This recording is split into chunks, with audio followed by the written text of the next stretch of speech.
Di video kali ini kita akan membahas film yang berjudul Rurouni Kenshin. Film ini dirilis pada tahun 2012 yang diadaptasi dari komik dan anime dengan judul Samurai X. Menceritakan kisah pengembara bernama Himura Kenshin yang dulunya dikenal sebagai pembunuh bayaran bernama Hitokiri Batosai. Setelah ikut berpartisipasi dalam perang Bakumatsu, Kenshin mengembara ke seluruh Jepang untuk menawarkan perlindungan dan bantuan kepada yang membutuhkan sebagai penebus dirinya karena telah menjadi pembunuh pada masa lalu. Sebelum kita ke alur ceritanya, jangan lupa untuk like, komen, subscribe, dan nyalakan loncengnya ya guys. Tanpa berlama-lama lagi, yuk langsung aja kita ke alur ceritanya.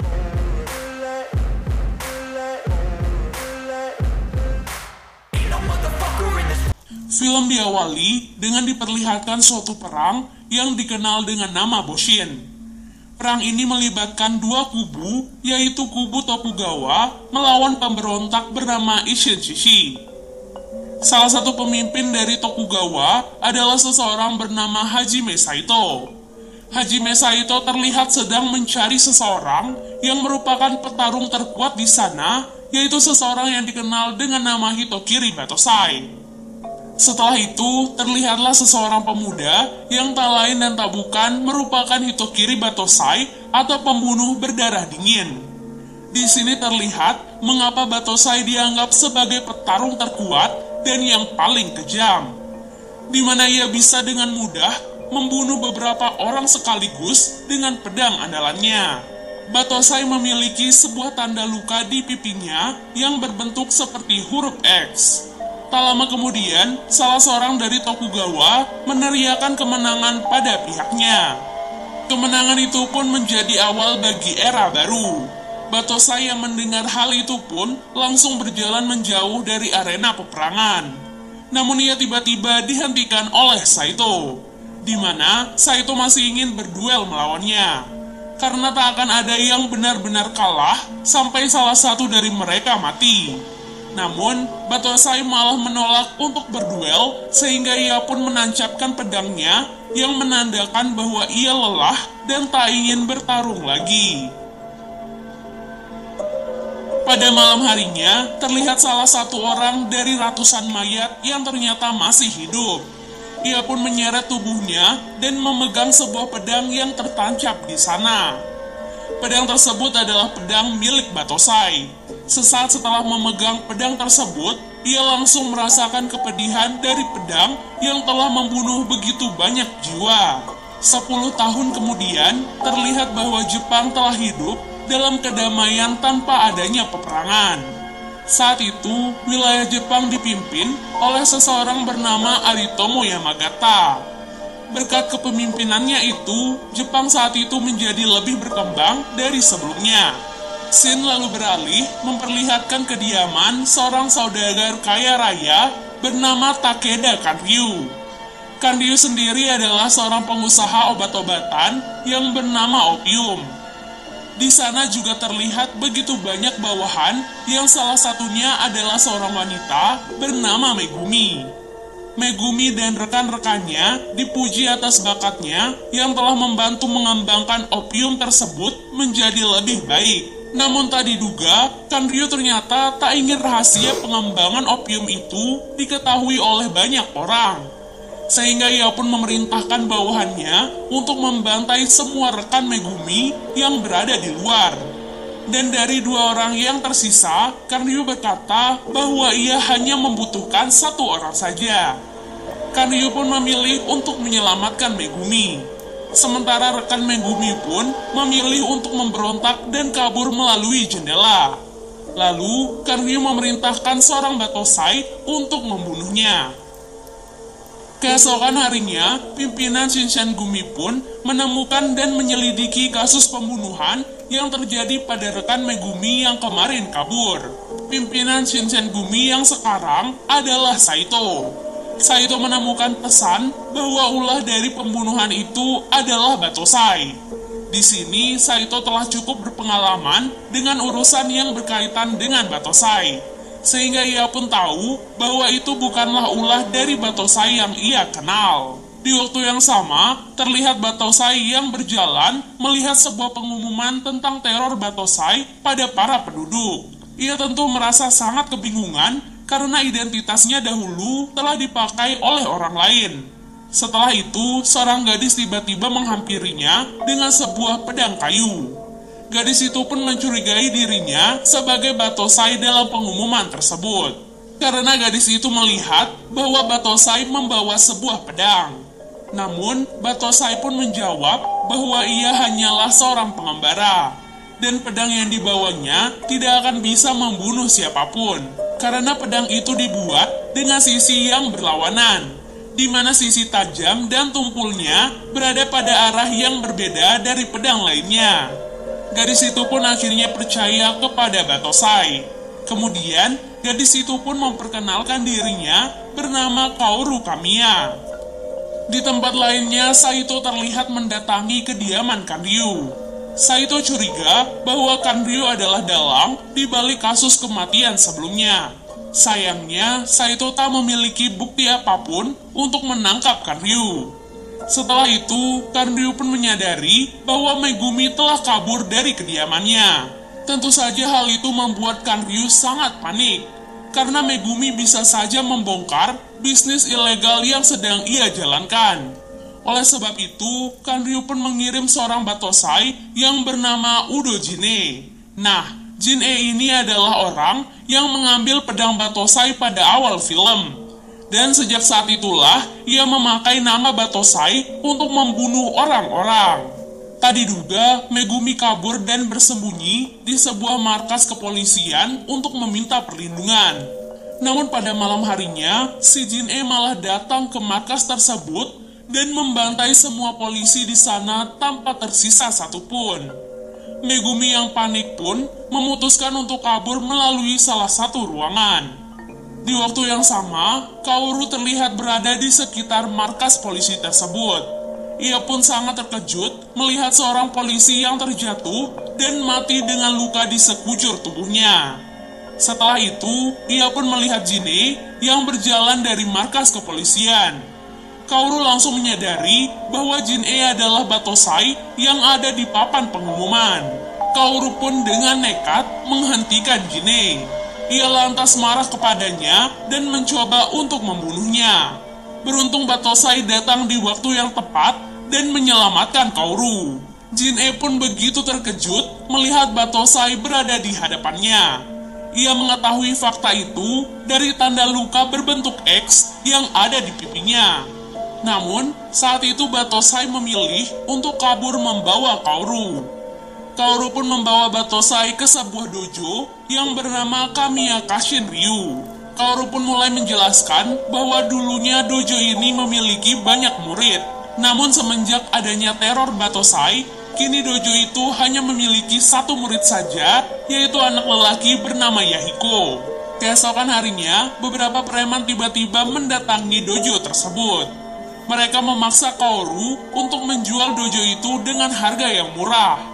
Tentu saja Kaoru tak berniat untuk menjual dojo tersebut, karena dojo itu adalah satu-satunya peninggalan dari ayahnya. Mendengar hal itu, para preman itu pun mengacaukan seisi dojo tersebut. Batosai yang datang lantas langsung membantu Kaoru untuk mengusir semua preman-preman itu. Karena kekuatan bertarungnya yang luar biasa, Batosai tentu saja langsung mengalahkan semuanya tanpa harus membunuh mereka. Batosai pun menjelaskan tentang aliran pedang dari Batosai yang bisa digunakan untuk membunuh banyak orang sekaligus. Hal itu pun membuat semua orang termasuk Kaoru terkejut mendengarnya. Kini mereka pun akhirnya mengetahui identitas dari Batosai yang asli. Kemudian beberapa polisi pun mendatangi dojo tersebut. Semua preman termasuk Batosai pun dibawa ke kantor polisi. Sebelum dibawa pergi, Kaoru pun menanyakan nama asli dari Batosai. Batosai pun menjawab bahwa namanya adalah Himura Kenshin. Saat sedang di penjara, Saito pun datang menemui Kenshin. Kemudian, Saito mengajak Kenshin untuk pergi menemui Laksamana Yamagata. Di sini akhirnya terungkap bahwa Kenshin dahulu adalah seorang pembunuh yang mengabdi kepada negara demi mewujudkan kedamaian.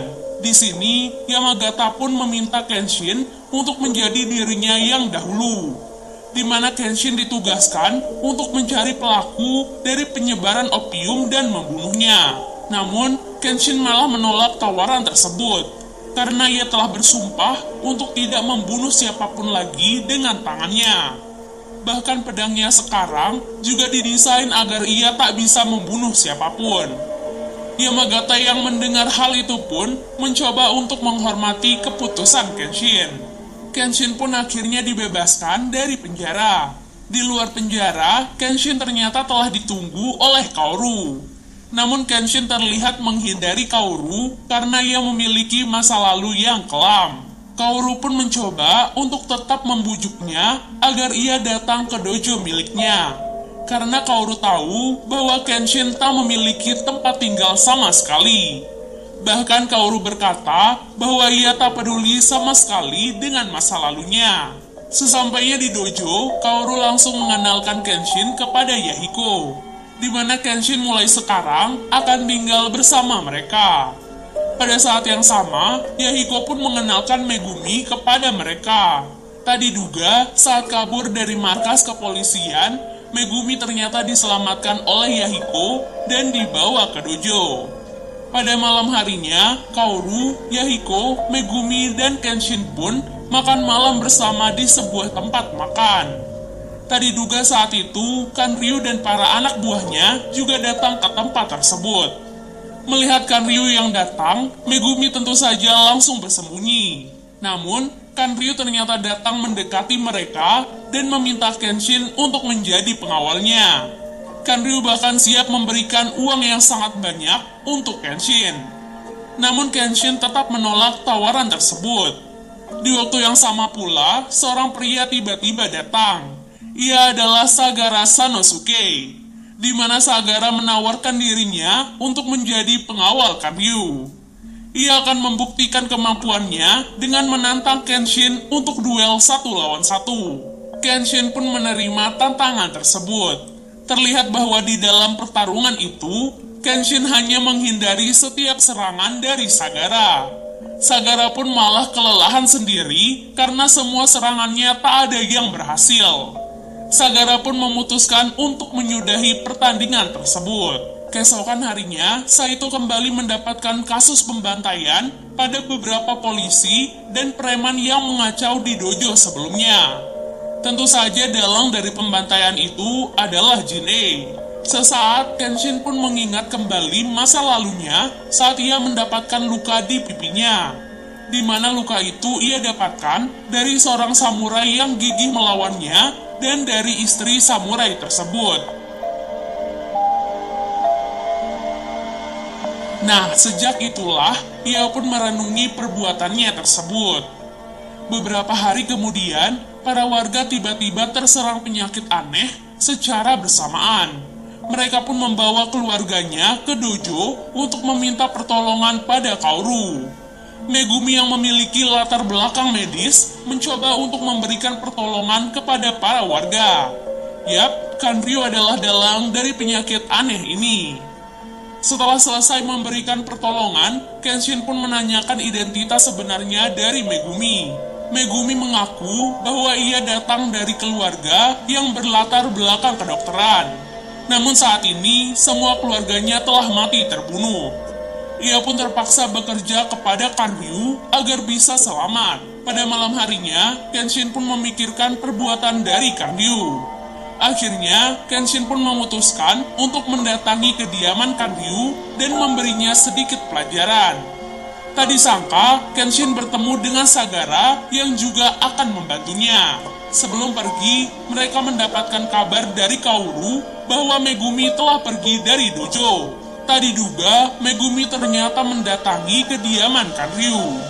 Megumi nekat untuk datang karena ia ingin membunuh Kanryu dengan tangannya. Namun hal itu tentu saja gagal karena Kanryu memiliki anak buah yang cukup banyak. Akhirnya, Megumi pun disekap oleh Kanryu. Tak lama kemudian, Sagara dan Kenshin pun tiba di kediaman Kanryu. Mereka pun langsung dihadang oleh anak buah yang cukup banyak. Namun dengan kekuatannya, Kenshin dan Sagara pun berhasil mengalahkan mereka semua. Akhirnya keduanya pun berhasil masuk ke dalam kediaman Karyu. Saat di dalam, mereka langsung dihadang oleh seorang petarung yang bernama Inui Banjin. Sagara pun memutuskan untuk melawan Banjin sendirian, agar Kenshin bisa pergi menyelamatkan Megumi. Kemudian, Kenshin juga ternyata dihalangi lagi oleh seseorang bernama Gein. Gein biasanya bertopeng karena setengah wajahnya telah rusak. Singkat cerita, baik Kenshin dan Sagara pun berhasil mengalahkan masing-masing lawan mereka. Sehingga keduanya pun melanjutkan pencarian mereka. Tak diduga, Kanryu telah menunggu mereka di ruangannya dengan sebuah senjata yang sangat dahsyat. Di mana dengan satu senjata itu, ia bisa menembakkan peluru yang sangat banyak sekaligus. Kenshin dan Sagara yang kebingungan lantas didatangi dan dibantu oleh Saito. Dengan kerjasama di antara mereka, ketiganya pun berhasil mengecoh Kanryu. Di sini kita diperlihatkan kelincahan dari seorang Kenshin dalam menghindari begitu banyak peluru yang mengincarnya. Akhirnya mereka pun berhasil menangkap Kanryu. Selanjutnya, Kenshin menemukan Megumi yang disekap di salah satu ruangan. Namun, Megumi malah meminta Kenshin untuk segera pergi karena Jin-e telah diperintahkan untuk menyandera Kaoru. Kenshin pun sangat marah dan langsung pergi untuk menyelamatkan Kaoru. Dan benar saja, Kenshin menemukan Kaoru yang telah disekap oleh Jin-e. Kenshin yang diliputi amarah bahkan berniat untuk melanggar sumpahnya sendiri dan membunuh Jin-e. Kenshin dan Jin-e pun terlibat dalam pertarungan pedang yang sangat epik, di mana keduanya terlihat sangat lincah dalam menggunakan pedang mereka masing-masing. Jin-e malah terus memancing Kenshin untuk menunjukkan kemampuan petarungnya dahulu. Jin-e bahkan semakin memancing amarah Kenshin dengan membuat paru-paru Kaoru berhenti bekerja dengan menggunakan genjutsu miliknya. Di sini Kenshin hanya memiliki dua langkah, yaitu membunuh si pemilik genjutsu untuk menghentikannya atau membiarkan Kaoru mati begitu saja. Kenshin yang sangat marah akhirnya menyerang Jin-e dengan habis-habisan.